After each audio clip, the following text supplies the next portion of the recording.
The following program is rated TV MAL. It contains strong language and is intended only for mature audiences.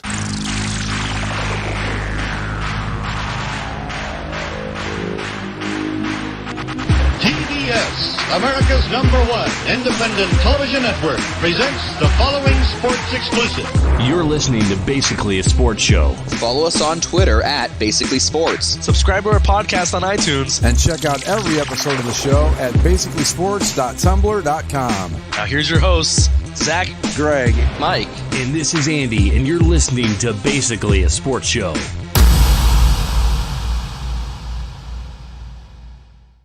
Well, we're a day late and probably $1 short, but here we are. So sorry for the delay in the show, guys, but Zach is moving. Yep. And that's why you hear me from the void. Actually, we have a question from a listener regarding Zach's move. Oh my. Yeah, Dennis wanted to know if your move entailed you getting a Kincaid Star Wars. No. The artwork that's going to go up on the walls has been a contentious issue. If it was completely up to me, I would just get movie posters, but it's not completely up to me, and so my girlfriend wants it to be a little bit more refined and slightly adult and mature. So, like art movie posters, then. Well, yeah, we're kind of looking at stuff like that. But I was able to find this thing called on Etsy called Spa Wars, and it's basically like tasteful drawings of Star Wars characters in bathroom situations. So like R2-D2 and C-3PO sharing a bathtub, or Grogu trying to get some toilet paper, or the Mandalorian sitting on the toilet. She'll really go for that over the normal movie posters. So she actually was okay with those. Wow. Okay. So they haven't been purchased or anything. They're hard maybes, but it's the best that I've gotten out of it so far. So I think I might be able to get one. But I think I'd stop at one though. I'd pick the one I really like and just kind of leave it at that. Yeah, I mean, you guys know when you move in with someone, it's a negotiation as to what. I'll see. There was it all gets there. No negotiation on my end. I get one room and that's it. Well, I'm in a 1-bedroom apartment, so it's not. Okay. It's not the same thing. It's like if you walk into our house, all of it looks normal, and so I call it the arena room because it's got this big high ceiling in it. It just reminds me of arena, but sure, it's nothing like you would see in the rest of the house. It's got like Harley Davidson stuff hanging up. My one of those big. You guys ever seen those things? You can get a ticket like from a game you were at. Where the big ones that are like on canvas. It's got my World Series ticket from '84 and cool. Stupid shit like that. It's cool, but not exactly. The goal is to one day have a place that has that option, but for now, this is what I have to do. Did you guys see the video that Andy sent of that? What I think would be the perfect bass compound from TikTok. I didn't know it. It's pretty awesome. It was great, right? Anyway, yeah, I mean that's kind of exactly what I'm talking about. Like, I would love to have my own ESPN ticker and a running scoreboard. Well, and, how do you even get that ticker? How do you even do that? I don't know. I'm sure it's probably like just the size of it. It's clearly a custom made thing. But I'll tell you what this tells me is not that this guy's like terribly big into sports. It's that he's a compulsive gambler. Like, the guy's setup was almost clearly like, daddy needs a new pair of shoes kind of thing. Like everything was set up to be like live scores. Yeah. So, but it was pretty awesome digs. I'll give the guy credit. It was pretty cool. Yeah. And he had a pinball machine. I couldn't catch what the actual video game was. We had an old console video game in one of the corners, and I'm sure it's a golden tee or something.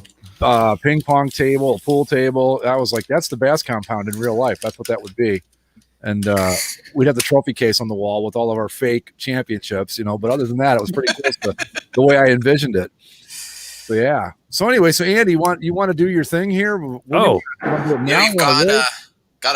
starting off with something special, I think. Yeah, I think so, yeah. Okay. I was telling Greg wait, let me get you set up here. Oh, sure, yeah. Okay. So, take it away. So this is I wrote this up today after I was looking into. I'm about to watch the HBO Q Into the Storm documentary series. Yeah. So I was reading up on QAnon stuff, and I was motivated to write this, and kind of did it in the sense, kind of channeling my alt-right inner Andy. So well, we do know that alt-right Andy exists somewhere out there. He does. He's about to out himself here. It might actually be him. Let's find out. What you're about to hear is more than a breadcrumb. It's definitely him. Sorry. Go ahead. It's more than an anonymous message from inside government. It is the truth. The unadulterated, purest, and unfiltered truth from my sources inside shadow tier levels of the global banking cabal to your ears. Prepare yourselves, open your mind, open your imaginations. The verbal equivalent of an atomic bomb made of honesty begins in 3, 2, 1. Our story begins in June 1584. Sir Walter Raleigh sends explorers Philip Amatus and Arthur Barlow to what is now modern-day North Carolina to establish an English colony. Oh my God. Their discoveries culminate in the settlement of Roanoke. This is beautiful. Keep going. Fast forward to 1590. Cartographer and Roanoke governor John White, returning after a several-year stint securing resources for Roanoke in England, discovers the colony of Roanoke to be utterly abandoned and the cryptic word Croatoan carved into a fence. It's 1994. O.J. Simpson is arrested for the murder of his estranged that's wife. kind of a jump in the timeline. A little bit.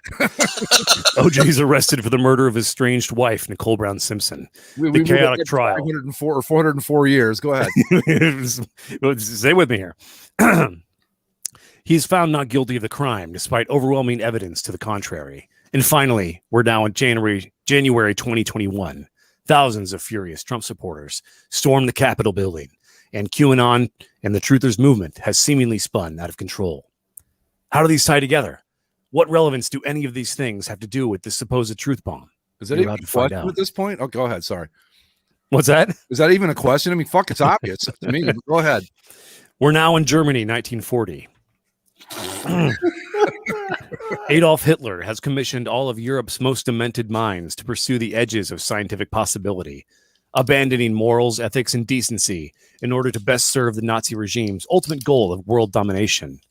One of those scientists is Dr. Lichtenspiel Braun, a young, brilliant wunderkind who has impressed the Führer with his forays into the study of time. Hitler personally oversees the setup of Braun's lab, but after several months with no innovation, he passes the lab to the SS, indicating to the professor that he only has 1 year to make a breakthrough or he will be executed. All the while, however, Braun, not at all pleased with Hitler or the Nazis, had been intentionally waiting out Hitler's interest as he perfected his vision. He devised a brilliant way to keep the SS distracted, using lab equipment to make tiny yet delicious chunks of garlicky, crunchy bread. The soldiers couldn't get enough of them, and in turn, paid little attention to what was really happening in the laboratory. Until March 1942, they opened the doors to the lab and found Braun vanished, leaving behind only a pile of metallic wreckage and chemical fumes.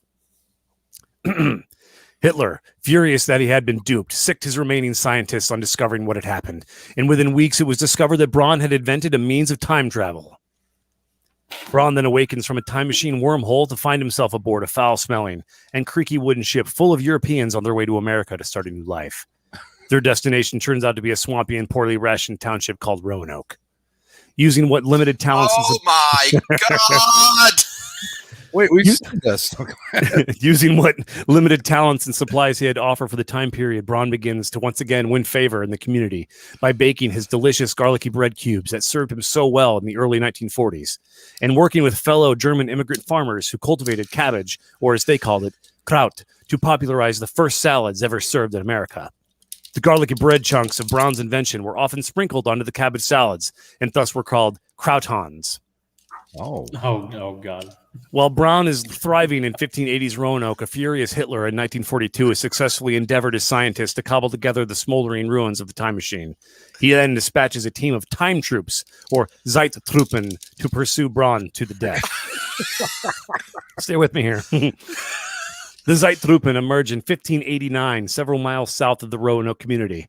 Braun is tipped off that strange men in shiny leather uniforms are looking for him and decides to swallow his final time travel capsule. When the Zeittruppen arrive in Roanoke Township, they wreak havoc, destroy the town, and slaughter innocents in their pursuit of Braun, leaving few alive. The survivors, none of which spoke German, were interrogated about Braun and insisted they only knew Braun as Krauton Man. Misunderstanding, the Nazi soldiers believed the word was Croatoan, and after murdering the final Roanoke townsfolk, the Zeittruppen were forced to make a difficult decision. One time troop would consume the remaining time capsule pill to continue pursuing Braun, while the rest would remain in the 16th century forever. The remaining Zeittruppen stayed put for only a few days before carving Croatoan into a piece of wood, hoping in the centuries to come that the Fuhrer would understand the word when the time was right and prove their mission successful. These time Nazis would eventually sail back to Europe and be vital cogs in the failed gunpowder plot of 1605. Guy Fawkes, really? The year is now 1958. Lichtenspiel Braun, now going by the alias of Lou Brown, has married a German girl named Judith, and in May 1959, the young couple welcomed their daughter into the world. They name her Nicole. Oh, for fuck's sake. Okay. Braun quietly abandons his baking and science endeavors and settles into the automotive industry, managing a tire world for nearly 20 years. In 1989, at the age of 57, Brown briefly became the manager of the Cleveland Indians, successfully guiding the team to the playoffs before retiring due to heart complications. It's a major league reference there for you. Yeah, we get it. Yeah. Fast forward to 1994. The final Zeittruppen awakens in Los Angeles. His shaggy blonde hair messy and unkempt, his eyes wild and brain fried from the effects of erratic time travel. The chemicals of the time capsule pill included dangerous quantities of mercury, liquid plutonium, and methamphetamine. And in the untrained hands of Hitler's lesser scientists, this second capsule proved to be the breaking point for this young soldier's mind. With only a loose memory of who he was and what he was doing in 1990s Los Angeles, the former time Nazi forged a thin persona based on television and observing the locals. He told people he was an aspiring actor and would often crash on people's couches for weeks at a time before moving on, and ultimately ended up befriending Orenthal James Simpson, becoming a temporary house guest after the former football star and actor took pity on him. On the night of June 12th, this man, who you may know as Cato Kalin, was eating some McDonald's and taking crystal meth with O.J. Simpson at his estate. Simpson joked that Nicole was at the upscale restaurant in Messaluna, probably stuffing her face with a crouton-covered salad while the two of them ate Big Macs and McNuggets. Kalin, upon hearing the word crouton, was struck with a foggy vision of his true identity. But between the brain damage and crystal meth, all Kalin could comprehend was kill Braun, kill Brown, Nicole Brown, kill Nicole, Braun, Brown. After putting on some of Simpson's clothes and gloves, a manic and methed up Kalin encountered and murdered Nicole Brown, before sobering up hours later, having little to no recollection of what actually took place, or any of his revelations from the previous evening. Nicole's father, Lou Brown, or Lichtenspiel Braun, our time travel inventing scientist, knew in his heart that the knife that killed his daughter was meant for him, and quietly lived out his remaining years in obscurity, silence, and fear, never again dabbling in time travel, letting his secrets die with him in 2014. So now you may be asking yourself, what does this have to do with QAnon? This entire story does have elements of truth. Roanoke really did exist and was abandoned, with Croatoan being actually etched into a wall as the only clue. Hitler did endeavor scientists to do a lot of weird shit. Nicole Brown was born in Germany to parents Judy and Lou, and OJ and Cato Kalin totally did smoke crystal meth while eating McDonald's the night of Nicole's murder. But the rest, total bullshit. All contrived, all made up, all fabricated with a little imagination and connecting some loose dots with several huge dollops of time travel. Despite that, the story you've just heard is infinitely more plausible, sane, composed, and well thought out than any QAnon theory posited to this day. QAnon is, from top to bottom, the most full of shit, idiotic set of theories that has ever been published on the internet. And that's coming from the guy who just told you about how a teenage scientist invented time travel croutons and engaged time traveling Nazi soldiers in a chase that ended up in Nicole Brown's murder. The end.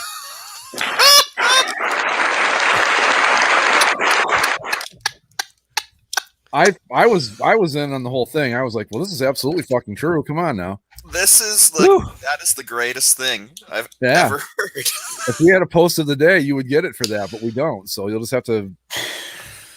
You That's definitely fine. need to record that separately with the sound effects and all that. I might just do that. Yeah. So anyway, the more I was thinking about just reading over that stuff, I'm like, people are fucking lunatics. Like this, that's ultimately people are just lunatics. But anyway, my voice need a break. So you guys, that was good. Again, you had me at Roanoke because I'm so fascinated by that. Every good theory involves Roanoke. Sure. And apparently, because he used all of them, he got Roanoke and managed to go like 8 different directions. That's pretty good. I was going to tie in Amelia Earhart, but it just got too ridiculous. Oh, I Bermuda believe Triangle. you could have done it. It would have been a total ripoff of Lost if you'd done that, Andy. So Right. Wait a minute. I never saw Lost. Is Amelia Earhart involved in Lost? No. hinted that it's her, but they never come right out and say it's her. Fucking cowards. Commit.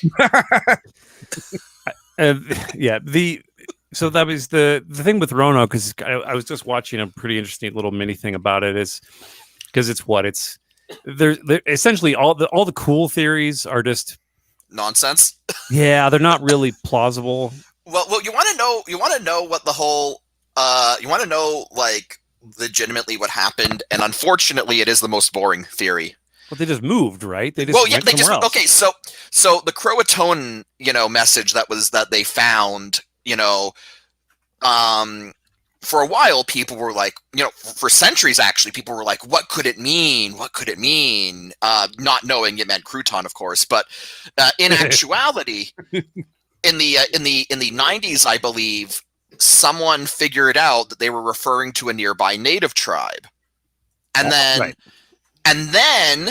It took so them that long then to figure that out. No. Here's where it gets good. So once someone figured out, it means a nearby native tribe, historians started searching through journals of colonists that referenced native tribes in that area. And lo and behold, there's a native tribe of a name similar to Croatoan who, when the second wave of, well, not like second wave, but like a generation later, European settlers came by, they said, these, natives, they have a lot of people who have like fair hair and like blue and green eyes. So like, obviously what happened was you had this, colony of English people that the colony didn't work out for whatever reason. So they just, moved in with the natives next door and, married into them. And like a generation later, you had some natives that looked like kind of white people. And turns out people were pointing that out the whole time and nobody just connected the dots. So it was basically like Dances with Wolves, except with a lot of people. Right? Yeah, and no hackneyed plot. Like, but yeah, so like the Roanoke mystery is like one of those things where it's like there are a lot of really cool theories, and then there's the one that's like they just moved in with the next door natives, and that's the boring one, but it's also the one that's like probably true. Occam's razor. Speaking of which, I mean, Zach, now that he has moved himself, he is now at a new location. I think you're inside some sort of a giant cave, right? It's like a big stalactites and so forth, right? Yeah, no, it gave me the good ambiance. It was the right acoustics that you were looking for, and if you're doing a concert, yep. How was your? How was the moving? greatest podcast schedules? Well, so I haven't really moved anything yet. So basically, when I moved home to my grandparents a little over a year ago, end of February of last year, right before the pandemic hit, which was great. And so when I moved, all my stuff is kind of like neatly packed up in the garage. And the only things that I brought up to the room that I used to live in when I was a kid is my clothes. And then recently I bought this desk and chair that I currently use. And then a TV, I guess, is also up there. So all that stuff, in the way the timing for getting the apartment worked out was we get the keys. The keys were going to be given to us yesterday on Monday. And then it's like, well, when we move, because we're only moving, within the county, all of our friends always help each other move. And so can't exactly get them to do it on a Tuesday or a Wednesday. So we're moving all of our stuff on Saturday, all the other stuff. And because we didn't own a couch or we needed a new mattress and stuff like that, that stuff was being delivered today. So that's why I'm in the void today, waiting for the couch to arrive, and a mattress is already here, and it's just me and my thoughts in this echo chamber until Saturday. You got the main thing though, which is your internet setup. That's right. Yes. That's the main deal. Google Fiber was available, so which is just insane because I feel like there's like 5 places left in the country where Google Fiber is being offered. They got shut down real fast. I don't know what. Really? Yeah, it used to be like slowly spreading, and it felt like Google Fiber would eventually be available almost anywhere. And then it just kind of slowly dried up to where I think there's only a handful of major cities and communities that have it. Yeah. So here, I'm now living in Irvine, California, which if you look up, the city of Irvine is named for, I forget his first name, but Irvine. And there's the Irvine Company, which basically owns all of the land in central Orange County. So they have all these various apartment communities. Irvine is the master planned city, supposedly, with all these neighborhoods corned off into little sections and roundabouts and these boundary roads, and then it's also part of a grid, and the retail sectioned over here, and the apartments are sectioned over here, and the place that I'm currently living used to be a water park that everybody went for their last day of 8th grade, and because the Irvine Company hates fun, they tore down the water park, the amphitheater. And long ago, they got rid of it was Lion Country Safari, where we had real lions roaming around this enclosure that you could. There's a Lion Country Safari in Ontario. Yeah, Zach's living room has a slide right in the middle of it now because it's a water park. Yeah, nope. But now it's a collection of beige buildings with vague Spanish architecture that have been put in. It's like they're really nice places to live. Like all the sarcasm aside, the Irvine Company has a Big Brother-esque hold over suburban Orange County, and that's what I've chosen to dive into. Are you going to become an adoptive fan of the UC Irvine Anteaters? No, because fuck the Anteaters, go Beach. Okay. I mean, you don't get many opportunities in life to root for a team with Anteaters as a mascot. So no, but they're the smart kid college. Like they have a decent men's volleyball team and a good baseball team. But come on, they're a research institution, and they have a very good medical center, and all that's very nice. But miserable bastards, what the fuck's wrong with them? Yeah, I know. I didn't know that about UC Irvine. That's cool, I guess. Yeah, no, UC Irvine is a great school. It sounds like you need to go to a couple of their games and just yell nerds. Right? Oh, it happens. No, the thing that I use UC Irvine for mostly is when the Rams hold training camp down here. So, Greg, I was meaning to ask, what is your logo for again? I'm on your Lookouts. Oh, chat. Okay, I was wondering. I was like, I can't place it. Lookouts. Okay, it makes way more sense. All right. I don't know why I landed on that one today, but I did. So there it is. I've got no explanation. I just felt like putting it up there. I was telling Greg before the show, like I've been trying to like plumb my mind for sports thoughts over the last like week or so. I guess we have some Jersey stuff we can talk about. Yeah, thankfully we can just yell at Nike and the Red Sox for a few hours. And let me pull it up. Oh yeah, Zach, do you have your stuff? Nike speak with an echo is going to be awesome. Come on. Hold on, I forgot to pull it up, so give me a few minutes. Nike will be speaking to us from on high. That's why we have they desperately want to anyway. So yeah. Well, so what we're waiting. Shohei Ohtani's pretty good at baseball. He's all right. He's yeah, pretty goddamn good. Yes. Mike Trout is really good at baseball. It's amazing he made the roster, but man, once he did, he really made it worth his while. Speaking of which, by the way, if you're on the CCSLC forums, somehow, some way, the City Connect Red Sox jersey thread has morphed into a should the Angels be Los Angeles or Anaheim? Oh God! Discussion. How? I don't know. I legitimately don't know. It just did. Oh, those things happen. I'll clean it up. Let it run for a while, and then we'll see where it goes. But it's actually taken on a new twist, because then someone came in suggesting California Angels, and someone else then claimed that there's a rule in Major League Baseball against state-based nicknames, despite all of the state-based nicknames in baseball.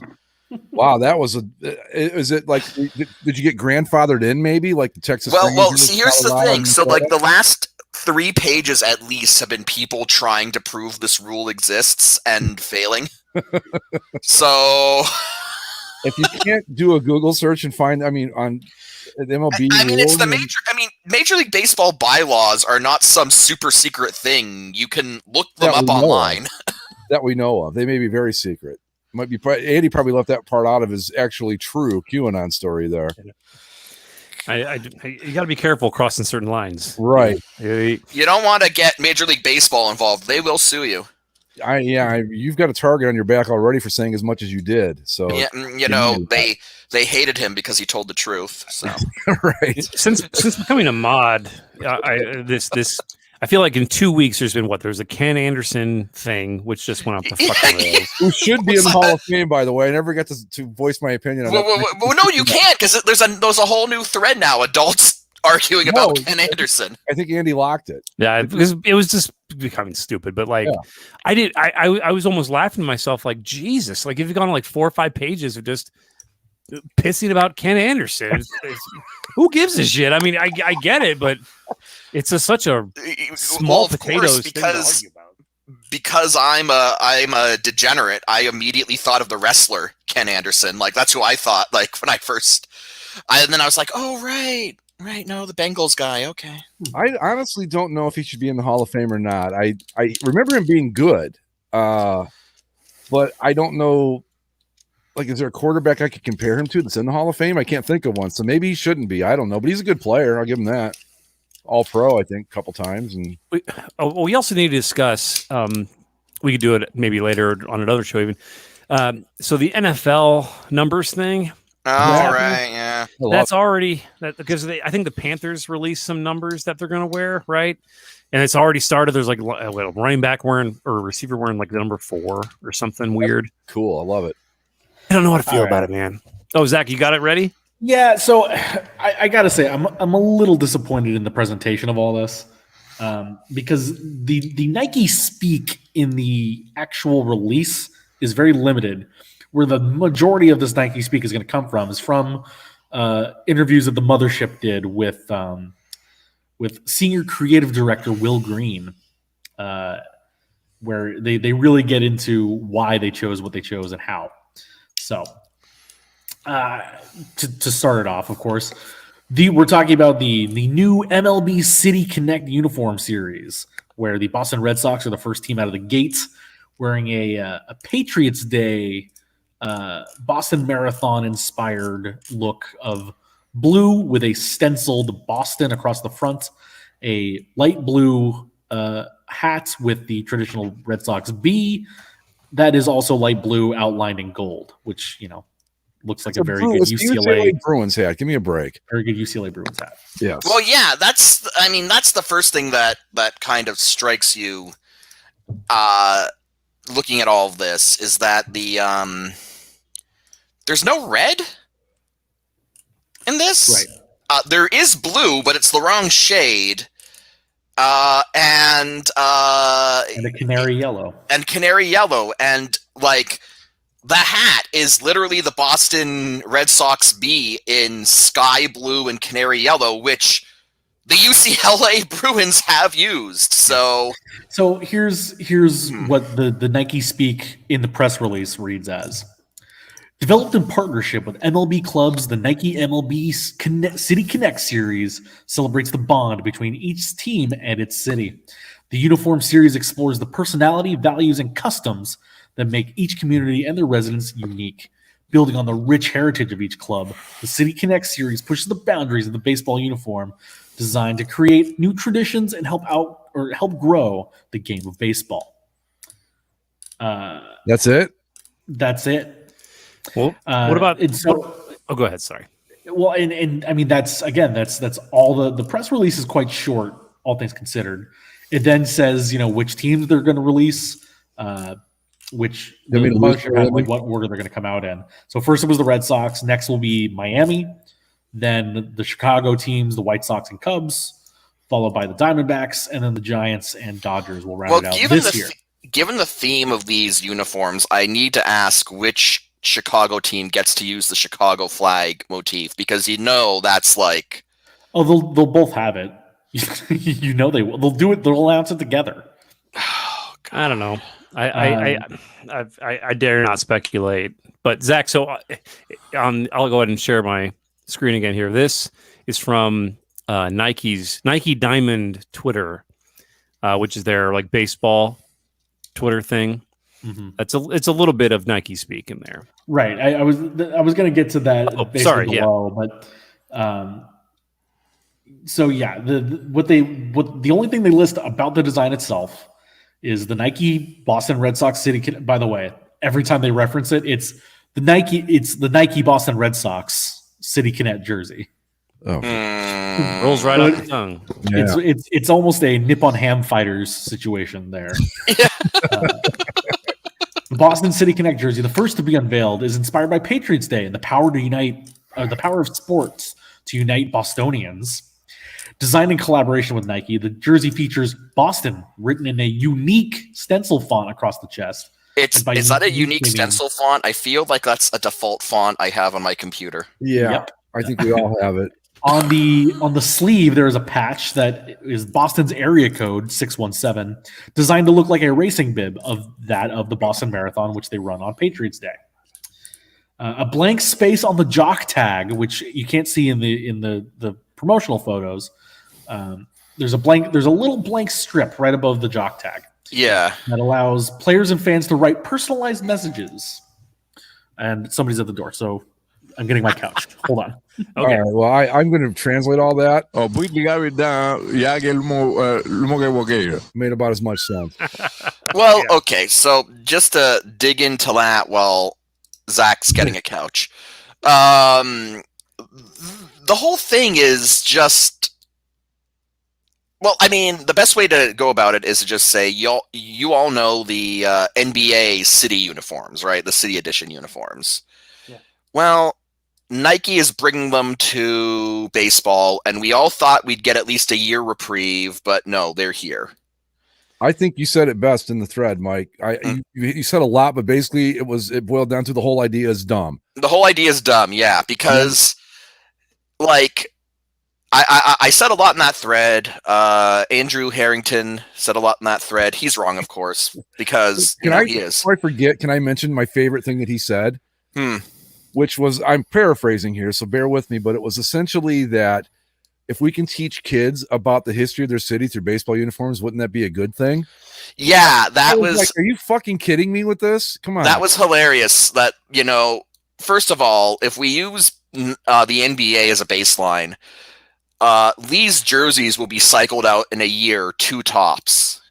Because the whole point here is moving product, getting more product out. So they obviously, so the idea that these uniforms have any sort of educational, wow, basis is just dumb. Oh, it's educational. Shut up. My response was, can't we just use schools for that? Well, that's what I said. Like, why bother funding social studies when, the Boston Red Sox can dress up like the Boston Marathon twice a year? Like, so here's what we're going to do, kids. We're not going to have history anymore, but on Tuesday, everybody be ready to go to Fenway Park so we can watch the Red Sox play the A's. And but history right there. Yeah, local history, it's like, and I don't know about anyone else, but like, to me, I kind of absorbed the, my hometown's history just kind of by growing up in it. And obviously, you'd be taught about it in school, but more than that, just growing up and being around it and just being around things, you got an understanding of the history. I didn't need the Kitchener Rangers to dress up in, lederhosen to tell me about Kitchener's Oktoberfest every year, right? Like, you just sort of understand it. The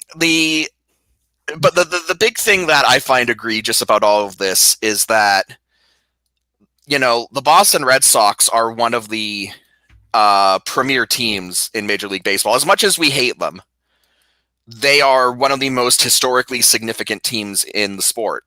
They're probably a 1B to the Yankees 1A. Yeah.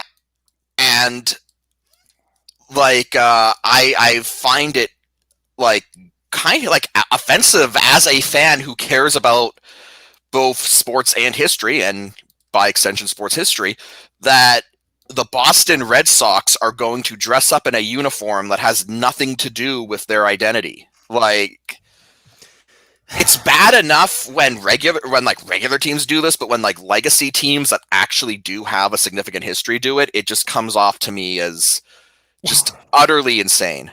Well, plus, like is discussed, these like the Boston Red Sox and New York Yankees. Like when you talk about New York, just in general, New York, you don't need to have a Yankees hat or Yankees uniform that looks like the train font, or looks somehow is customized for the city.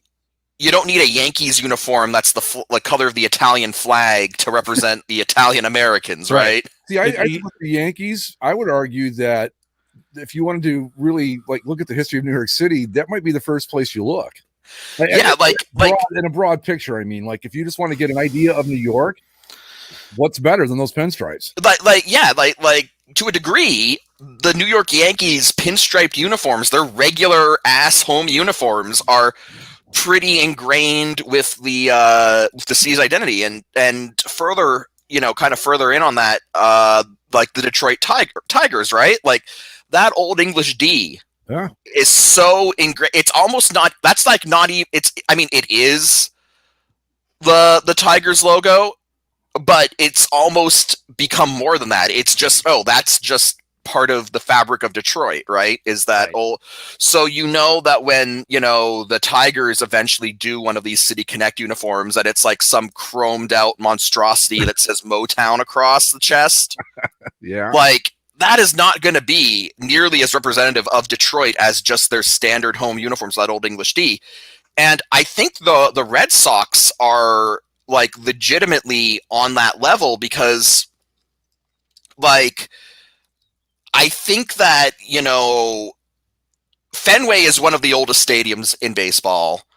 I think when you think of, the stereotypical Boston fan, as much as we might despise them at times, like that's the guy who is a Red Sox fan first and foremost, like more than the Celtics, more than the Bruins, more than the Patriots. He's a Sox fan. I would argue that if you mention sports in New York or in Boston, the first two teams that are going to come to mind aren't going to be the Rangers or the Giants or the Jets or the Mets. It's the Yankees, and it's not even close to they're like number one with a bullet, miles ahead of everybody else. I'd say the same thing about Boston and the Red Sox. You don't think of the Patriots, the Celtics, or the Bruins. It's Red Sox first, everybody else after that.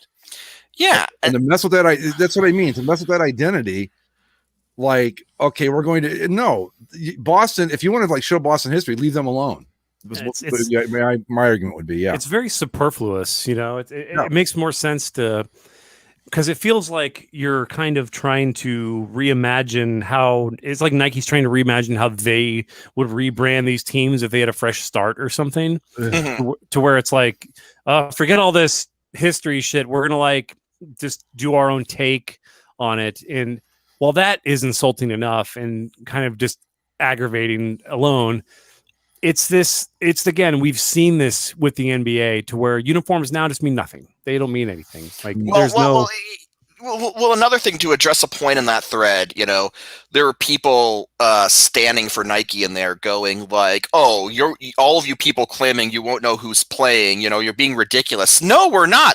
I have this is not an unknown quantity. We have seen the whole city thing in action in the NBA, and I have turned on NBA games where I don't know who's playing, because the scoreboard will say like Raptors versus Magic, but it's like black and gold versus like slate gray and orange, and I don't know who these teams are. So,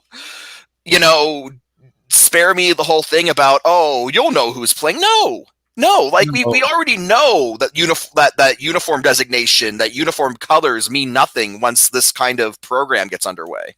I think that when people like us are watching NBA games going, I have no idea who's playing, that's a real problem.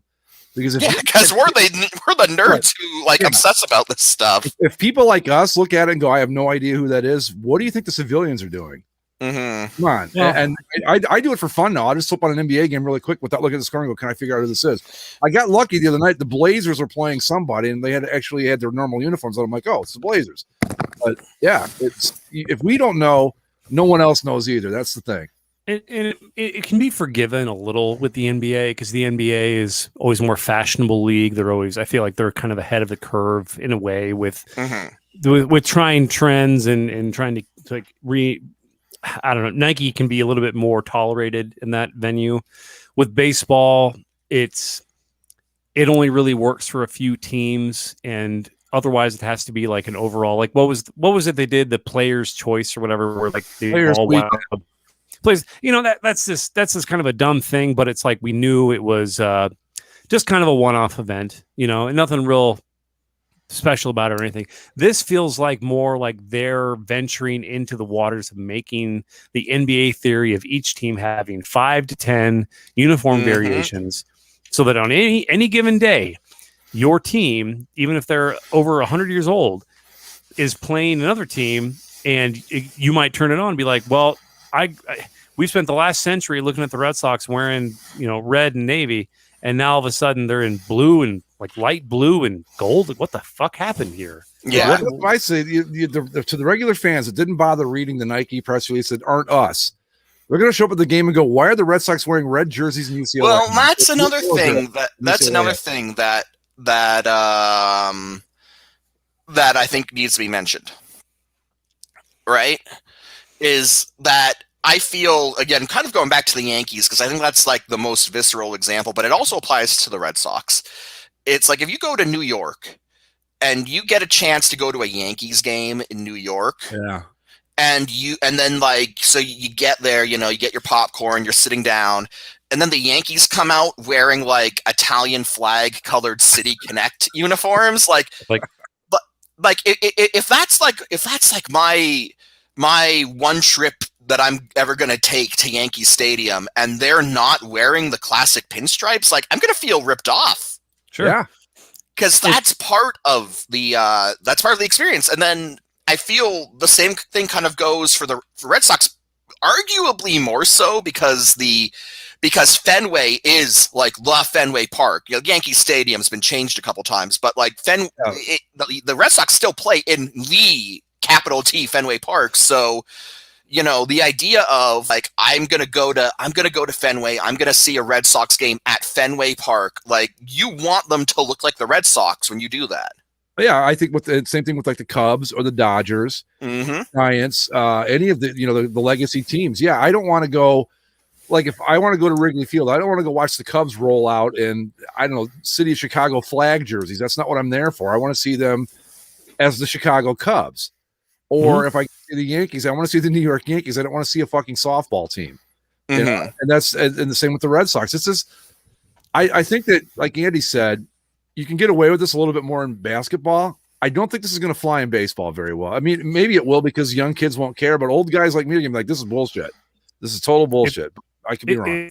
It's kind of like wearing, like, I'm trying to think of a good equivalent. It's like wearing hammer pants and like a neon tank top to church, like it's just you go inside, you go in like your place of worship, and there's this like a dude in hammer pants and just like pounding Zimas, and it's like, what the hell is this? It just, especially for a place like Fenway where it is kind of a baseball cathedral, you don't want to go there and have the experience sullied. And hell, even watching on TV, it's like is nothing sacred. Like that whole idea. I know that's been trotted out a billion times throughout all of sports logo knowledge. I think that's why this is the most offensive one, though, because not to disrespect the NBA, but like Major League Baseball has always been, I guess, the most traditionally laden league, and so it's like, okay, so basketball's always kind of been on the cutting edge of pop culture. Maybe they want to do some wacky shit, whatever. But for the Boston Red Sox to do this? Well, you see, that's the thing, Mike, and as a history person, you're going to appreciate this, but there's a thread that runs through those Yankees uniforms. You can go from today from Aaron Judge, and granted, there have been tweaks along the way, but they don't look significantly different from what Babe Ruth and Lou Gehrig wore. Yep. With the Red Sox, you can go back from Ted Williams, all the way to Ted Williams and Johnny Pesky and all those guys, and all that. Carl Yastrzemski, Bill Buckner,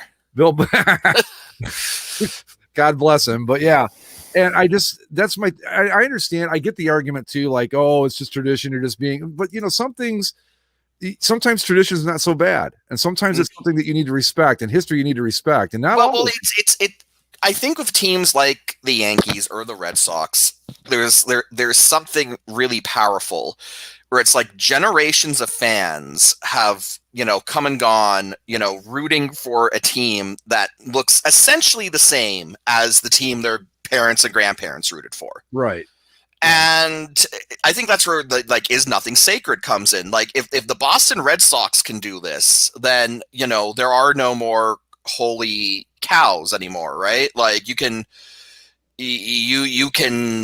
change, and we've already seen this in the NHL, right? Where the Maple Leafs and the Canadiens trotted out those reverse retro jerseys, where it's like, oh, come on, guys. Like, you're the most traditional teams in hockey. Did you really need to do this? But you know what? That's a good point. I wouldn't want to go see the Canadiens wearing blue.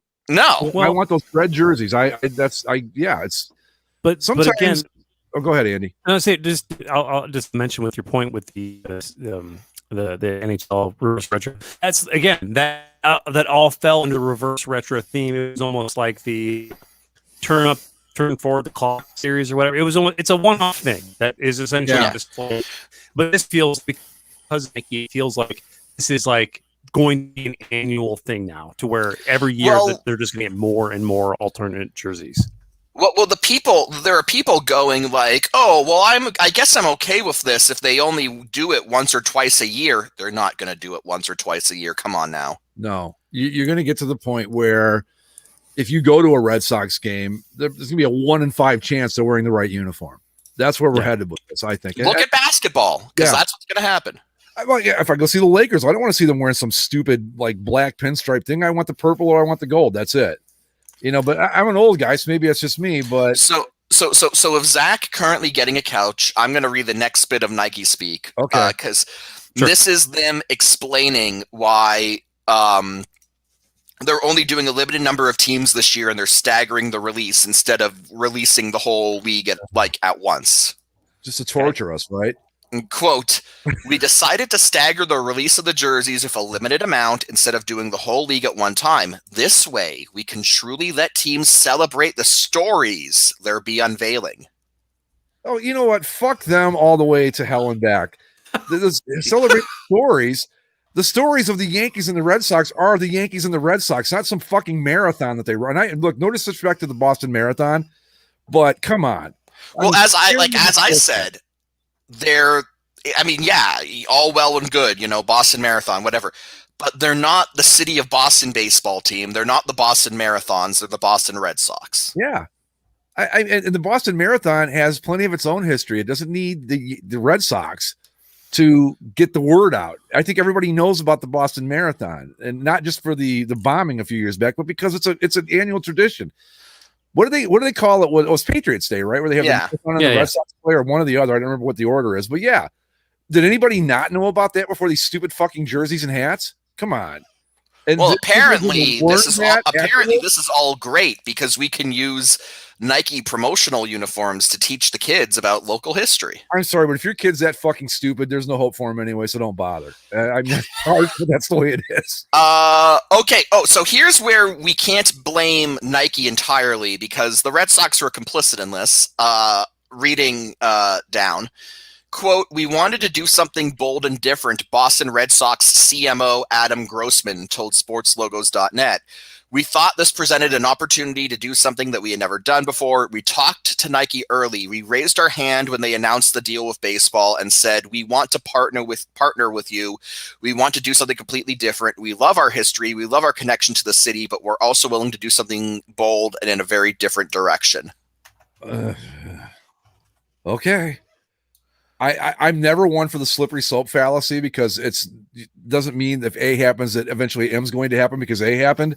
But in this case, the slippery slope is absolutely real. There's no denying it at this point, because this is the first of many, like you said. Well, again, we're not talking about unknown stuff. Like we've seen this happen in baseball, in basketball. Yeah. So we know. Yep. It's there's just a lot to there's just a lot to ponder over here, and you hope that because Zach posted the dates here, because they'll be coming out very soon with whatever they're doing with the Marlins. That'll be next. It has to be this stupid Miami Nights thing. That'll be the pink and the teal. If it's not that, then it's almost like I think people are gonna be disappointed if it's not that, because it's the joke that I've heard people say about the Marlins is watch them accidentally design a better Marlins uniform than the one they have. They almost have to at this point, right? I mean, yeah. The odds are pretty good that will happen, because the current ones aren't great. Yeah, but at the same time, that the Marlins brand is not really an old. No, I mean, I guess it's kind of old, sort of, but from the '90s. But there's no established brand with that team, though. I mean, really, right? The original, the teal and black, I think they were, and then they moved to the whatever the ones that were before these, and so it's not like there's no thread that goes from whoever plays for the Marlins today to whoever played for them back in '93 or whenever they became a team. Right. It's not. There's no like beloved, sacred Marlins look that's just embedded in the lore of the city of Miami. It's just kind of. No one's going, oh my God, this is such an insult to Jeff Conine. Okay. So here's more bullshit from Nike. Some City Connect uniform colors may not be as traditional, but it does help us open up the conversation to tell the story in a really powerful and meaningful way, Green added when asked about the departure from the typical Red Sox look with this design. This uniform brings a new conversation with the existing fan, but also invites new fans to a conversation to really celebrate this moment of Patriots Day, which brings all of the community together. I hope the fans truly get and understand what this program is trying to do by trying to unite the city in a new way. Fuck. Oh my God. Oh my God. It's on a mission jersey. It's a baseball jersey. It's not a history lesson, for fuck's sake. Sorry, go ahead, guys. Well, no, because that's a very good. I mean, you basically summed up what my reaction was. Like, connect the city and look. The Boston Marathon has done a fantastic job connecting the city of Boston on its own for a long ass time. The Boston Red Sox have done a great job uniting the city of Boston on their own for over a century. This is not necessary, and also they keep going. They keep going. Oh, we want to open up the conversation. What conversation? It's a baseball uniform, right? I don't see anybody having any deep philosophical debates. I mean, we are, but over a different thing. But no, we're just angry. Going. Hey, you know what? Those yellow jerseys and the Bruins hats, not the Boston Bruins, mind you, the UCLA Bruins, all the way on the other coast. That we need to have a conversation about, because there's a deeper meaning to these. I mean, no one is going to fucking do that. It's not going to happen. We're going to go, why are the Sox wearing yellow? That's what they're going to do. That's exactly what the reaction is going to be. Well, the thing about it, right, is that this is just pro designers getting too high off their own unearned sense of accomplishment. Like, look, you are a graphics designer. You are an artist. Is there skill in that? Absolutely. Are you storytellers? You're not. Are you the bearers of the conversations that community should be having? You're not. No. Right? Like, your job is to design the uniforms and the logos, but you are not this deep, important aspect to, a community's lore. That's not what you do. Well, it's not what you should be doing. And the thing about it, right, is that designers, pro designers, pro graphic artists, these guys, their level of understanding for what is important to a city's local history is essentially a Wikipedia skim session. Yeah. Well, go ahead, Andy. As I say, don't be so quick to fully blame the designers. I mean, the designers have their faults. But I mean, you have to understand too that the filter that the like concepts go through, because like there's always a giant palette of unused concepts and designs and submissions that are rejected and destroyed by committee, to where ultimately you end up with what's usually always typically disappointing. So I mean, yeah, the designers here probably are biting off way more than they can chew, but at the same time, they're probably like commissioned by people within the Red Sox organization to be these, this horribly non-subtle, stupid like narrative thing. And it's like you said, they weren't going for nuance. They weren't going for subtlety or respect for the brand. They were just trying to do this weirdly symbolic thing that doesn't hit the mark or even get close to it. And hi guys, back. Hey, you missed some really good rant and raving about Nike, but I had my headphones on while they were working, so I heard you guys go off. Okay. So my question, like, okay, you guys hit on a few things where it's like, does the Boston Marathon does a pretty good job of connecting the city as it is. Were the Red Sox not connected to the city of Boston?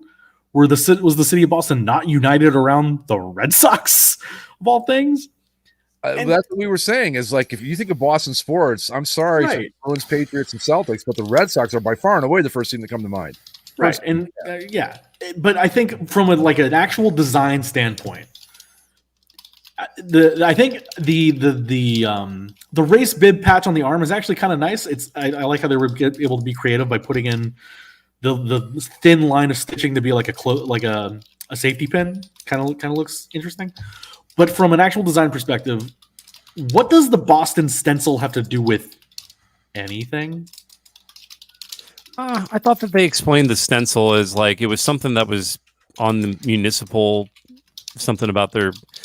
I think they referenced there was actually a picture. I don't have it pulled up in front of me, but it made somewhat of a bit of sense. But it's also like, again, with the Red Sox, it just doesn't need to be done.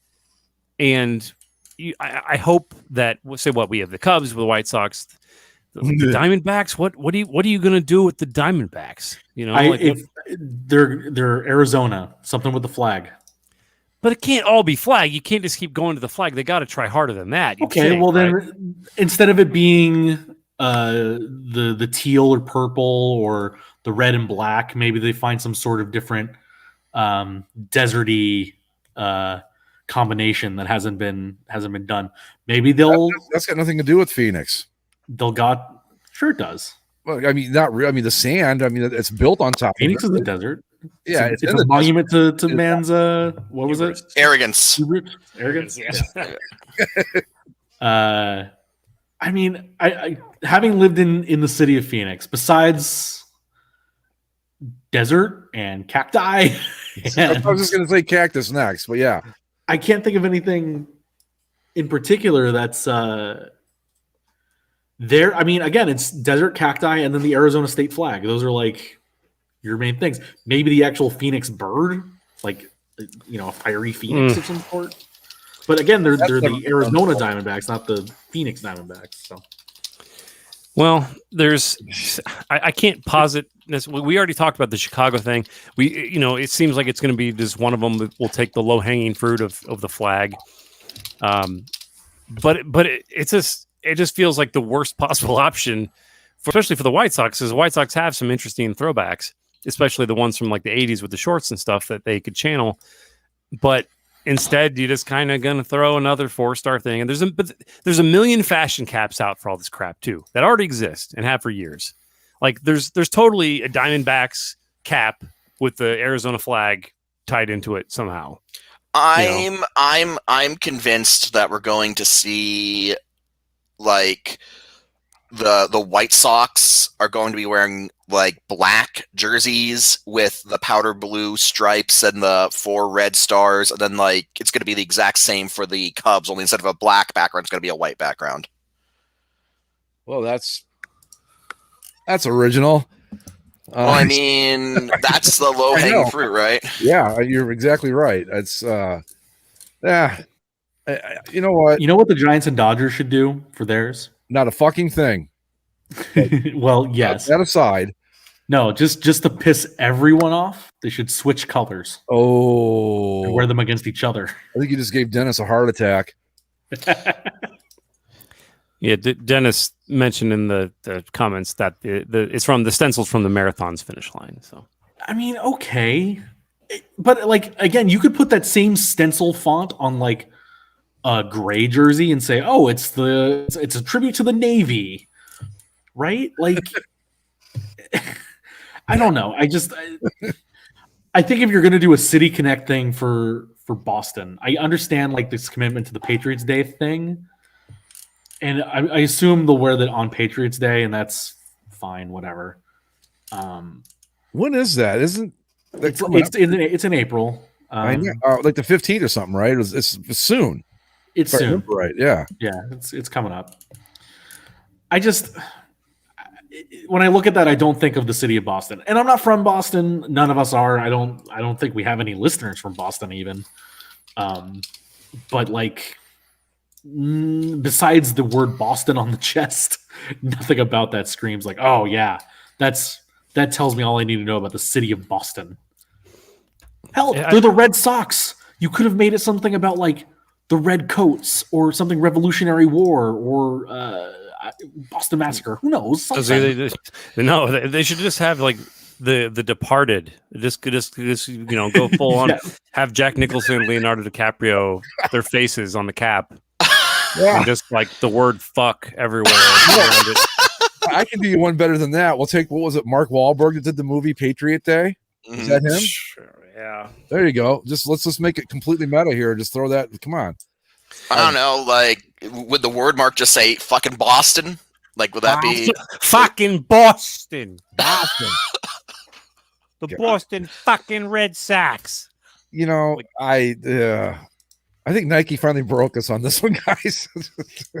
Yeah, I mean, but we can't give up because otherwise it is going to become like the NBA to where you're just kind of. I feel so defeated. Like all the victories I have left with the NBA. The other day I was watching some highlights and it was Pacers and Bulls, and the Pacers were wearing their white uniforms at home, which is like a rare thing in the NBA anymore. Yeah, I couldn't fucking believe it. I was like, holy shit! And I fucking hate the new Pacers uniforms. I've hated the Pacers uniforms for years now, and I was just so happy that they were wearing white at home. It's like I'll just take this. Like this is all I need just to get by for now. Now, what were the Bulls wearing? I'm curious. They're black alternates. They're not the Art Deco ones. No. The traditional black. Okay. They're not bad. They're fine. But yeah, but the Bulls wear red at home now. So it's like, why? I can't be happy with anything. Like everything is so fucked up now in the NBA. Not that I watch every single Laker game or anything, but it feels like anytime I do catch a highlight, they are wearing purple, black, or white. I think we talked about this when the season began, or maybe it was even last year, that when the uniform like schedule was released, that the gold was actually like outnumbered by everything else in terms of like total games being worn. It's sacrilege. Yeah, it's awful. Yep. Like, not that the Laker jerseys prime aren't perfect Laker jerseys by any stretch, but like it's the same thing that we said when you mentioned when you see the Yankees, you want to see the pinstripes. Mm-hmm. If you go to a Laker home game in Staples Center, you want to see them wearing gold. You want to see them wearing quote unquote foreign blue. You don't want to necessarily, like, as much as I liked the Black Mamba jerseys for what they were, like, you don't want to see black with thin purple pinstripes. You don't necessarily even want to see the blue and white throwbacks. You don't want to see the blue, white, and silver city jersey that they're wearing this year. It's just like we had plenty of these jerseys before in the fashion jersey era, right? Like, how many people? I mean, Mike, I'm sure you saw this. Like, the amount of people that had those black Red Wings jerseys or those black Colorado Avalanche jerseys. Oh yeah, all over the place. Those were super popular. they never actually wore them on the ice, but guess what? People still bought them because they looked cool. Yeah. You can sell stuff that just looks cool without actually having to wear it. Mm-hmm. I think that the wearing it in the game gives it some sort of extra. I don't know what it gives it, but I think that's the reasoning behind it. Like, oh, these are even cooler because they wore them in a game once. But those yellow jerseys are going to cost like $400 or something like that for retail. Did I read that right, or am I high? It's possible. Yeah, here I pulled up that article. I didn't see if it was the authentic or not. That can't be a replica price because that's absurd. No, that would be ridiculous. Yeah, fans can buy replicas starting around $75 and then $435 for the authentic. Okay, so Who's spending $435 on a jersey? Someone will. But isn't that even seems a little too much? Like, isn't a normal? Well, I guess a normal replica is what? I think I don't know. There's a jersey out there I'd pay that kind of money for. A normal replica is like 125, right? For baseball? Yeah. No, they're cheaper than that, aren't they? Like just a replica, like a. I thought they were like $80 or something. The youth jerseys for this one are starting at 75, so I don't think that's like regular, like say if you wanted to get I don't know, we'll use like a Giants jersey, just a plain old, Giants on the front, nothing on the back. It's only like $80. I'm pulling up Fanatics just to look. MLB, I don't know, it doesn't matter. Whatever jersey you want to sell me, Fanatics. I don't care. Let's get them all excited. Look at a Marlins jersey. I think somebody's actually going to buy one. Sure. All right. Where's the stupid Marlins logo? Boss, somebody's on the page. Those are hats, jerseys. Okay. Yeah. So the black alternate, not customized replica is 115. Wow, they went up. Yeah. It depends on. I haven't bought one in a while, so I don't know. Maybe I'm just behind. But I feel like you can get the gray version, cool base gray version, on sale for $99. I say the cool base means there's less material. It's see through, so you're right when you're walking down the street in your uniform, your cool whatever. Okay, your man boobs will show through it. So the authentics that they're selling on the site are $319. Andy. Oh, sorry. Go ahead. The authentics that they're selling on the site are $320. So they're upcharging these City Connect jerseys by a whole $100. Yeah, I mean that's absurd. But that answers the question to why they're even doing this in the first place. Well, yeah, and people buy them. I think that it also ties into the whole, like we discussed a little bit about like sneaker culture a few weeks ago, and how that whole sub thing happens. People go fucking bonkers for things that are seen as limited run. Yeah, right. So, right. But that's but at the same token, when you I feel like Nike with the NBA is oversaturating the market to where Brooklyn may not always have the weird colorful alt jerseys, but like they're just going to be replaced with some other weird shit that will go away after a year. I don't know. I feel like while yes, there is an audience to buying limited run things for an exorbitant price, there's a giant need to feed the main base of your fans by promoting the main uniforms by wearing them the most frequently. And when you have like the Lakers barely wearing yellow and so forth, it really kind of cheapens your main brand to the point of almost strangling it. Yeah. I mean, I think it's clear to me, I don't know why MLB is trying to go this direction because it doesn't have the same sort of appeal, but the NBA is clearly going after the soccer model. And by that, I mean like a global model, because they do see themselves as a completely global sport in a way that soccer definitely is more than any other sport in the world. And like NBA, you'll get NBA fans in Europe, in Asia, maybe a little bit in South America. I guess Argentina and Brazil have good basketball culture. And so they're this worldwide brand, and they look at what soccer teams do. And even a lower levels, like maybe not lower level, but like even if you're say Everton, and you're not Liverpool, you're not Manchester United or whatever. These teams still release brand new jerseys, like wholesale jersey kits from the home to the away to the road or clash alternate, whatever. They unveil at least 2 new jerseys a year, and they sell them all over the world, and they don't seem to really care. The brand is just the main home jersey is the color, and our logo stays the same. And then everything else is free to change because we're going to sell these like hotcakes all over the planet, and it doesn't matter necessarily what it is like at home.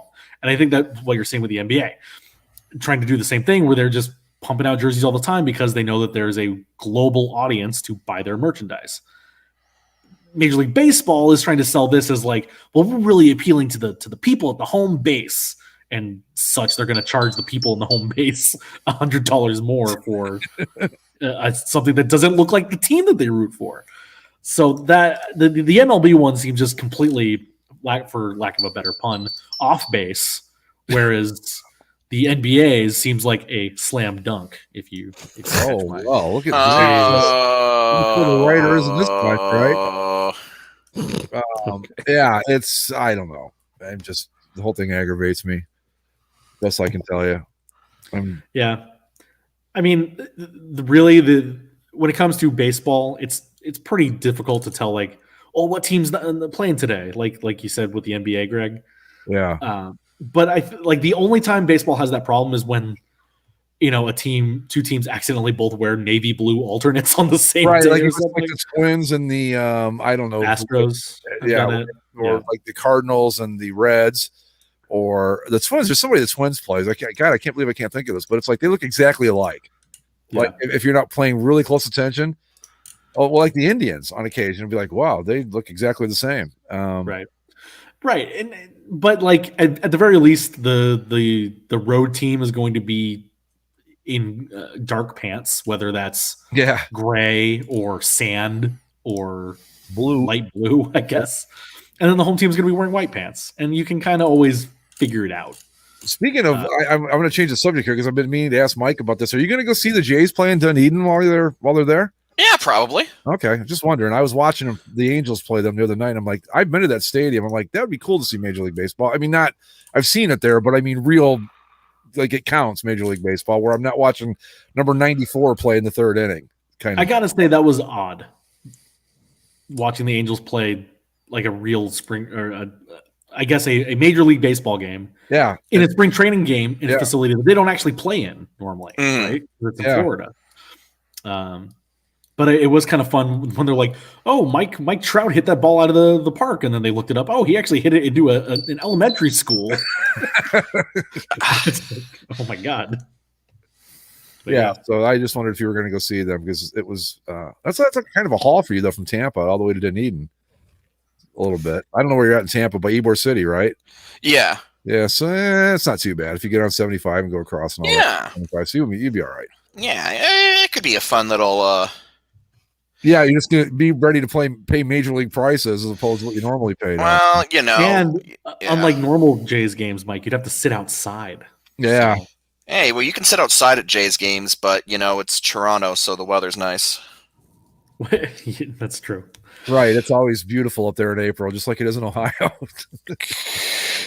I was at the Jays game. The roof was open. The only time I've ever been there. It was cool. Anyway.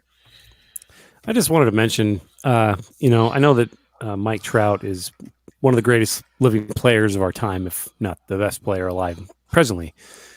But, every highlight I see of his, it's just the most unsatisfying. It's like, blast, home run from Mike Trout. And it's like 400 feet, and it just clears the fence. What are you talking about? Like watching Otani get a hit, and he just fucking demolishes a ball. I want to see when I see a clip that says whatever guy hits a home run. Like I want to see that ball fucking bash with prejudice and just rock into the next fucking world. And then you got Mike Trout up there. And it's like he went like 4 for 6 or whatever, and he's like the greatest player of all time. But then it's a bonk, and then it just kind of it's a double, or it's like great play. It's a great play. It's a great baseball play, but like he never Like I've seen one clip. I've seen one clip so far this year of a home run that looked like he knocked the shit out of it, but it he's crushed like 3 homers, like 450 feet. What you're watching the wrong highlights. I guess he did one into an elementary school. I just said it. Listen, I have nothing against the Angels or Mike Trout. They have Joe Madden. They've got a lot of great guys. They had Dexter Fowler before he fucked his leg up, but like I have nothing against the Angels. I just. Again, like Mike Trout, I respect him and everything, but again, every clip I see, it's just like, okay, where's my Mike Judge clip? Bring or not Mike Judge. Is it Mike Judge? Aaron Judge. Mike Judge is the guy who made Beavis and Butthead. Right. Yes. I would love to see a highlight of Mike Judge hitting a home run. That would be fucking hilarious. But like when Aaron Judge hits a ball, like the soul of the ball is sent into the shadows, like never to be seen again. Hold on. I'm finding a stat because this is ridiculous. What? And I'm not saying. And again, Mike Trout could hit a ball like 780 feet, be the longest home run ever hit in the history of mankind physically, and it's impossible. But when he would hit it, it would just seem like it's a fly ball, and it's gone. Whoa! That must have gone 2.5 miles. But like off the bat, it just is kind of like, that could be caught. Maybe there's okay. I'm sorry, Andy. Is he too good at the sport? What is your complaint? No. I'm just saying. When I want to see a home run, I want to see the guy fucking eradicating the existence of the ball. I want to. Like when Bryce Harper sometimes will connect with the ball and it's just clocked. It's fucking You heard gone. it here.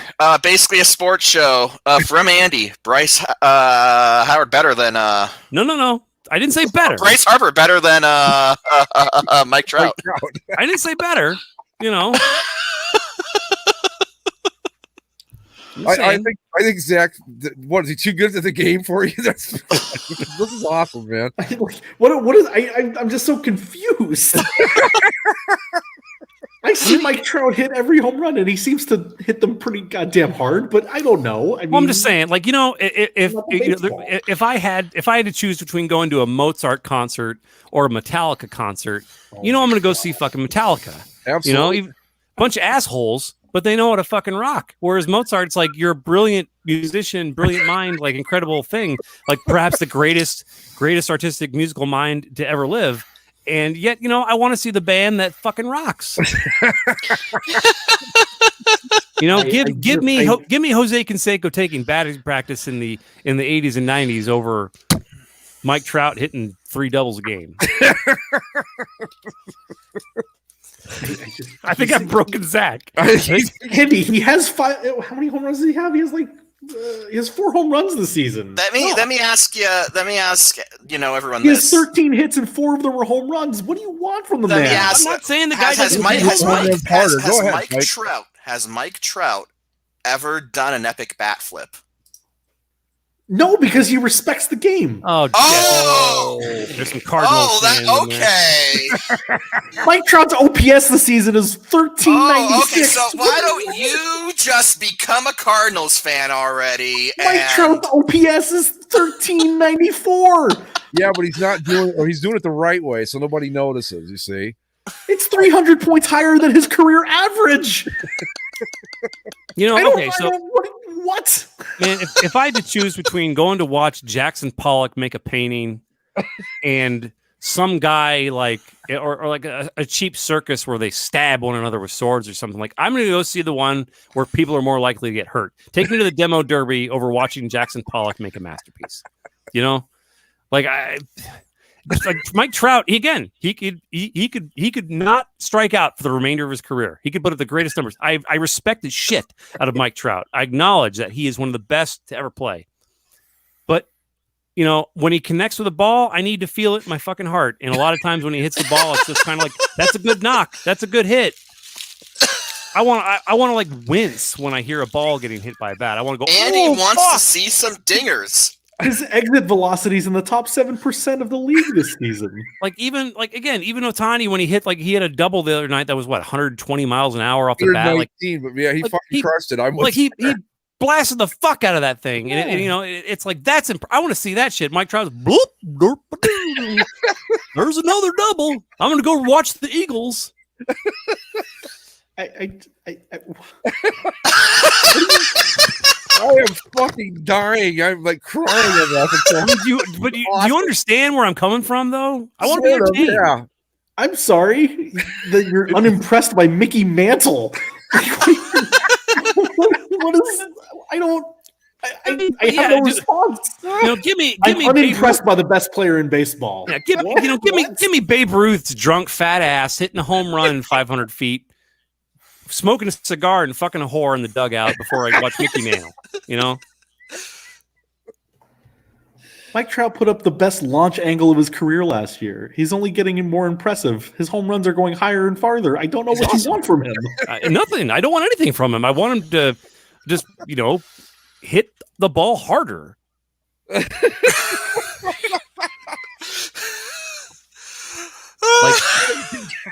Shout like It's the greatest moment in the history of this stupid fucking show. This is awesome. Just keep going, boys.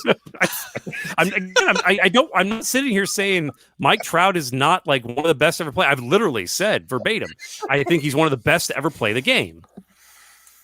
But he doesn't hit the ball hard enough for you. Not all the time. No. Not.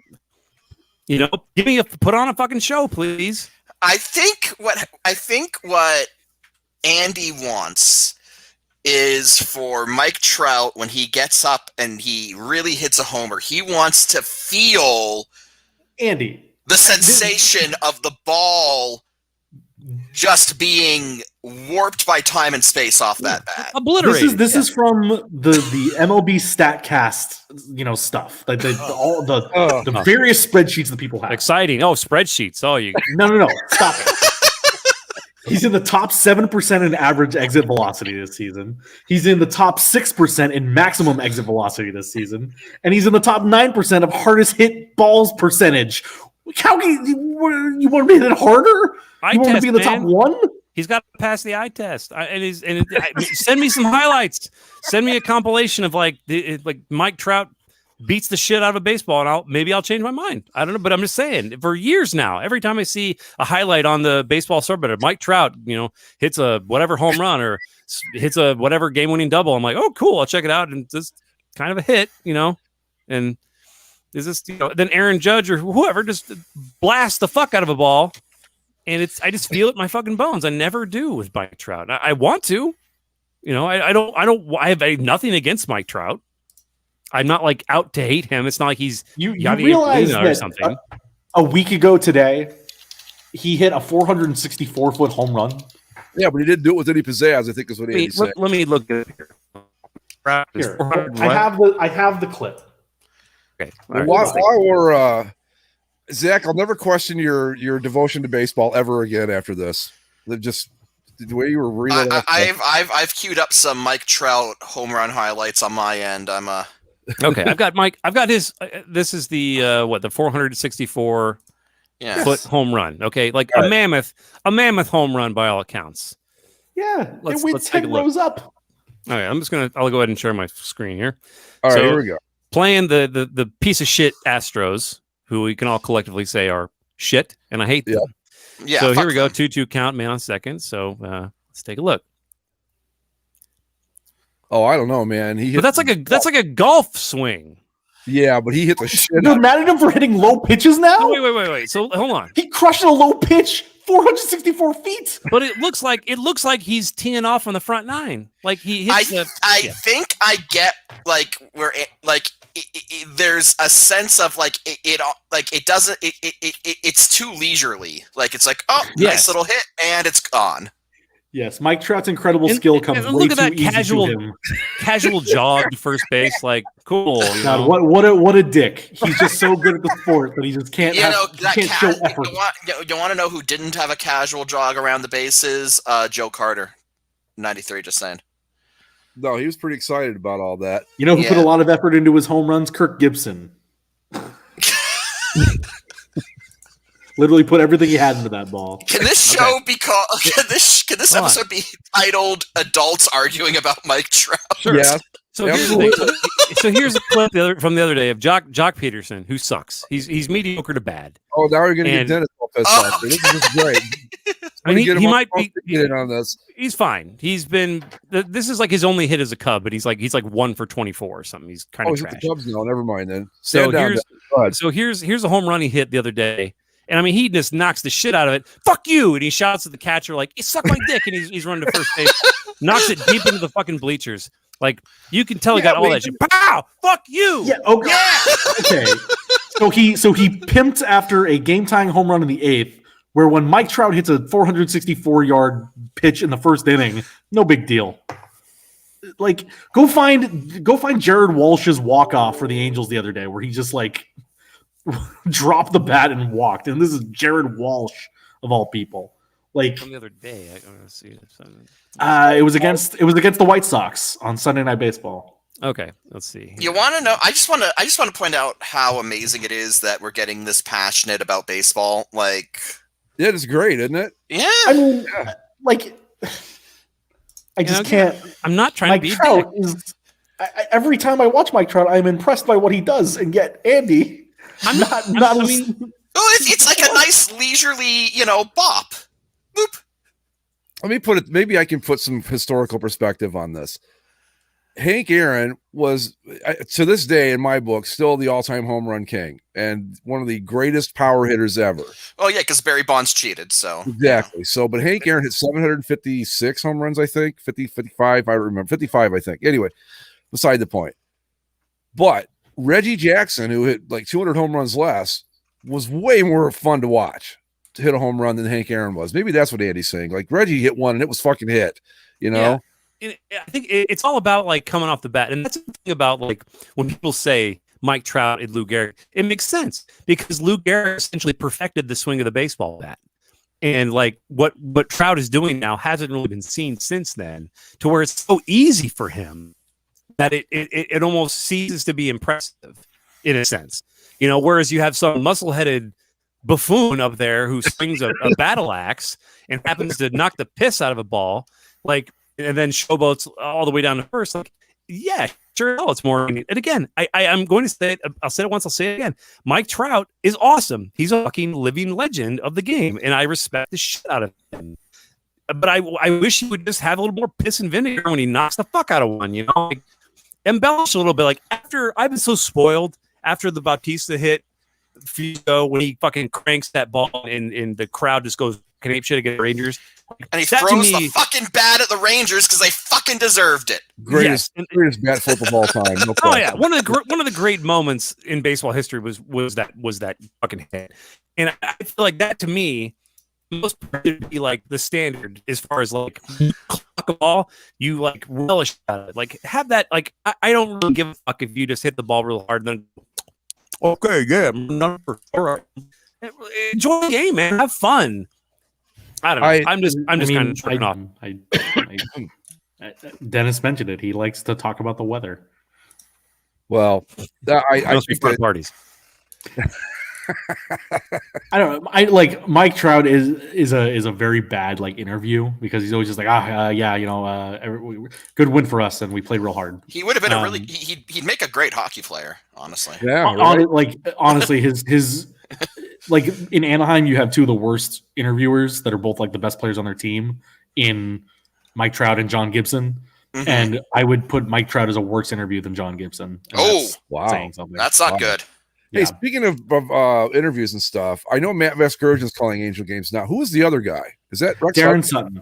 Okay, all right. I wasn't sure. He sounded like Vasgersian's only done a couple, and I don't like this setup. First of all, I prefer when a team has like a dedicated home broadcaster. Well, what's his name? Rojas got an actual baseball job somewhere, right? Yeah, well, he in the offseason he applied for the Angels GM job, and apparently that like fired up some sort of desire in his heart to go try to be like an actual baseball person instead of just calling the game. So yeah, he went and took a minor league GM. Yeah, now he's the general manager of like the Round Rock Express or something like that. Okay, yeah. But so like the Angels are splitting time between Darren Sutton and Matt Vasgersian, and Vasgersian is still keeping all of his national duties, like as the ESPN Sunday Night and some Fox Sports games and MLB Network stuff. So he's still living on the East Coast and doing these games remotely with people that are also doing the games remotely in Anaheim. So, wow, like Darren Sutton is at least with the team, like doing the games in the same booth with Mark Gubicza. And so when he's on the game, everything feels like it's in live time. The couple games that Vasgersian has done, he's so very clearly watching it on a monitor 3,000 miles away from the other people that he's calling the game with. I had no idea. I mean, I wasn't paying that close of attention, but I honestly think he's done a pretty good job, all that considered, really. Well, but what happens is like you get like a swing and a hit, and then Darren Sutton will immediately react to it. Whereas when it's like swing, hit, ball's in the air, and by the time the ball is like over the fence, Vasgersian is still saying it's high, it's going, and it's like, yeah, maybe that's what Andy doesn't like about Mike Trout home runs is that Matt Vasgersian is calling him too slow. He's only done 2 games. Darren Sutton's done every other game. Matt Vasgersian has come a long way. I'll tell you that. No, he's a good broadcaster. Just it's a weird thing when he's. I think it was in 1994. I was covering the Syracuse Chiefs, and he was doing play-by-play for him. It's wild, and it's like, damn. I remember when he first started doing MLB The Show, the play-by-play on that. I'm like, that's Matt Vasgersian, no shit. But yeah, he's really come a long way. The Blue Jays are currently murdering the Yankees. Just wanted to get that. Good. Speaking of the Yankees, that dude I saw today, the Yankees, the pickup truck with a Yankees and Giants sticker on the back of his pickup truck with the sticker "Stay humble." Go fuck yourself, guy. Right, exactly. Yeah, who is it that did the big fly Ohtani-san? Was that Rojas?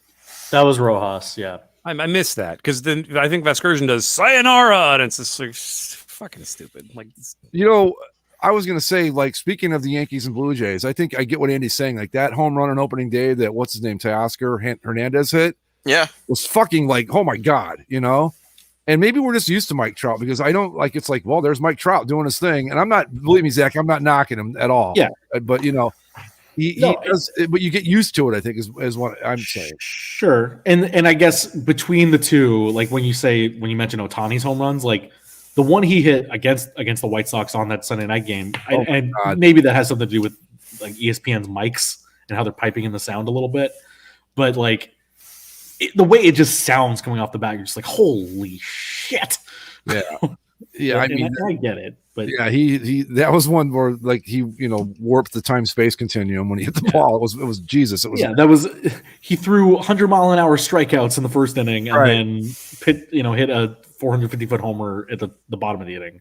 Yeah, I think on Twitter somebody said, "Can your pitchers do this?" I'm like, fuck, my hitters can't do that. So he's I like maybe Mike Trout is routine, but I still like to think that I'm impressed every time I see him do it. Oh, sure. It's like, yes, it could be so easy to just be like, man, that's so it's routine, but it's just like I don't take for granted that maybe the greatest player of all time is on my team right now. And I'm trying to enjoy it, especially with the team being maybe sneakily good for once. So that would be nice. I think they got the bats. They just need the pitching. The pitching has to be average. That's all I ask. Yeah.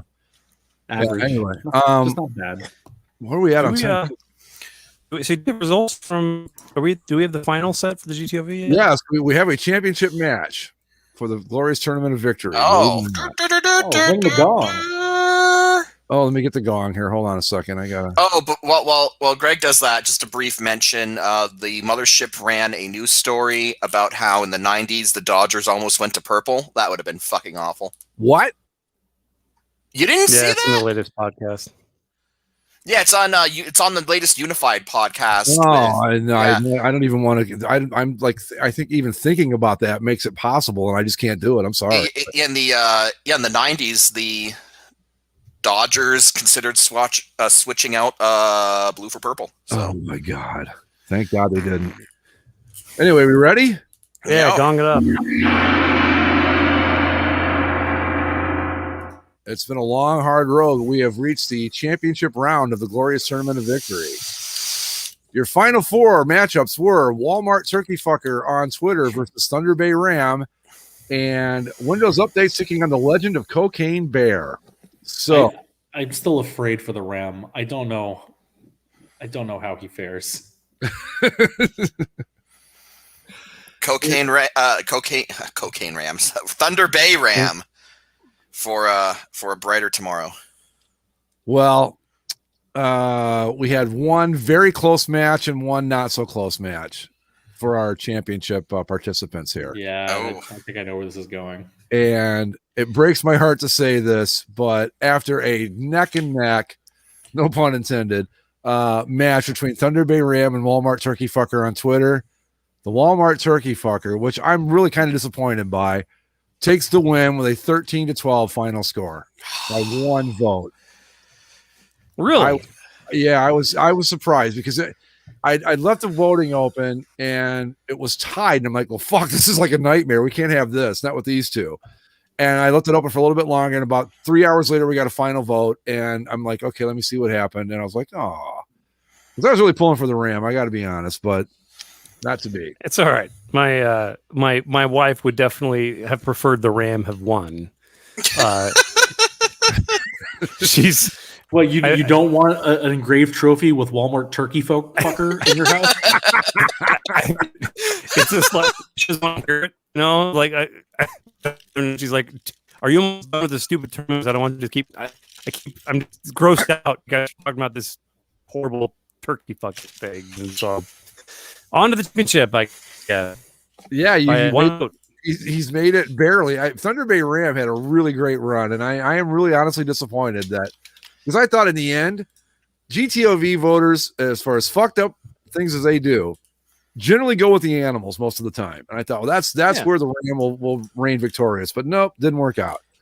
And in our other matchup, Windows Updates versus the Legend of Cocaine Bear. Not even close, really. It was a 7-point differential. Anybody want to take a shot? Cocaine Bear, I would imagine. Cocaine Bear, yeah. Cocaine Bear with a magical run in the tournament all the way to the championship, which I'm surprised as anybody by. That's yes, the Legend of Cocaine Bear versus Walmart Turkey Fucker on Twitter. There you go. There's your finals matchup for the 2021 GTOV. There's kind of animals in those, It's turkey. It might be the most GTOV final ever. I don't know. Yeah, so there you go. We'll put the voting links up tomorrow, and we'll have a champion next week. And right.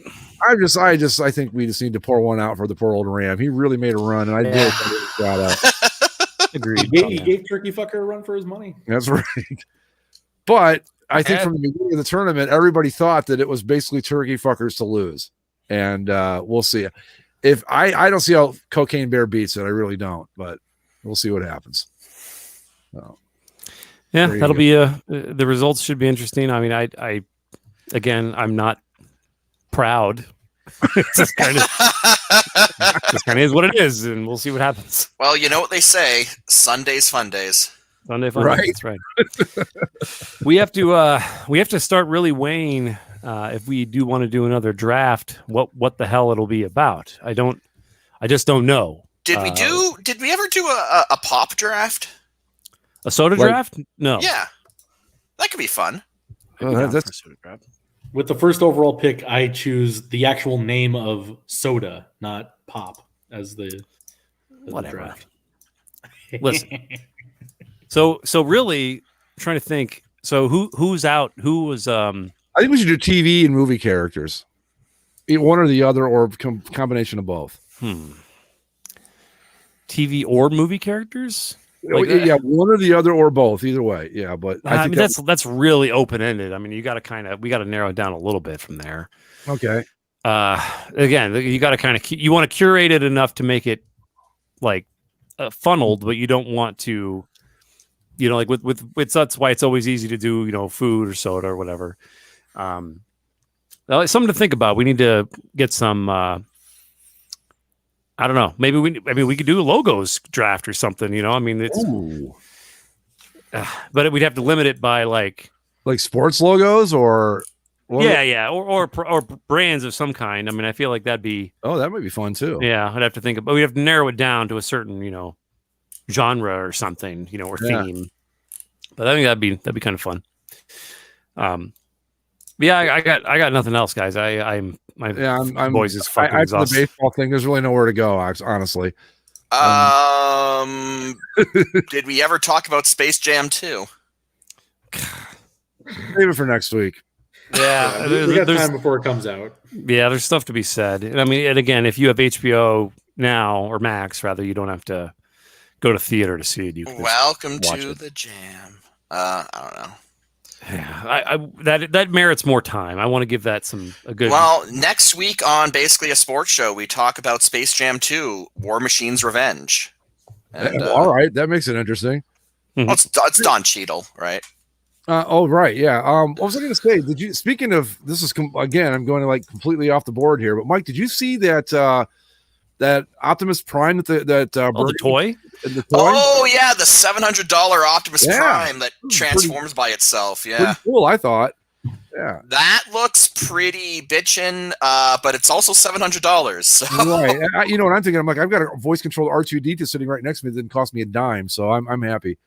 But yeah, I thought it was pretty cool. I was like, that was very impressive. The way, it's really neat. And like so neat that when I saw it, I was like, huh. And then I saw the price and quickly went, no. You know what I'd be afraid of with one of those is that you'd get it and it would work for a little while, and all of a sudden you've got a $700 thing that doesn't work at all anymore. Well, right, because that's one of those things that, like, the cool thing about it is that it transforms by itself, but like, if it's $700, you're just going to put it on a shelf, right? Yeah. Where it's not going to transform by itself. Right.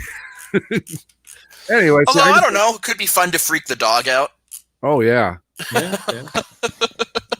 Anyway, so on that note, folks, we're going to call it a night. As always, subscribe via Apple Podcasts, Stitcher, Spreaker. No, not Spreaker anymore. Take that back.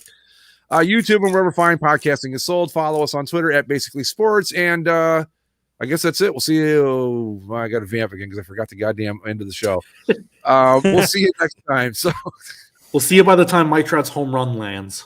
The following program is rated TMA.